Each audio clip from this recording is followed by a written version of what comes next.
So by the time these children came along, there was no community left for them to destroy. We have to take responsibility for the mess we have caused, and it's up to us to help fix that mess. And I got another point I'm going to make, but I'm going to yield in case you want to say something. I yield.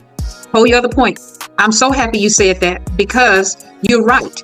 They latched on to what they had already been experiencing in the home. And I'm going to give you a little story that I had. I had met this woman once, this was years ago, and it was in one of those stores, Dollar General or one of them, I don't remember. But anyhow, she had a granddaughter, and I was giving her some insight on what I did, that I was an author and a speaker, and that I had a podcast and so forth. Because I had a podcast with my son prior to me going out doing my own, and he does his own too, called The Kinetic Hour. And he has, I think, a couple of podcasts he does, and he interviews people. He's into fitness and which we need fitness because we need health. Now, a lot of it, we know these children are children of the millennials, and they're children of the Gen Xers, and some of the Zs now that are coming up and coming into their own.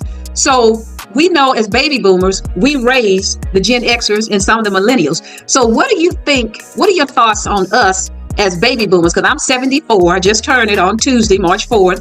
And a lot of this, from my perspective, we dropped the ball as baby boomers. So what are your thoughts on that in terms of us not educating our children and having structure? What were we doing that caused this chaos within the millennials and the Gen Xers that we were supposed to be raising?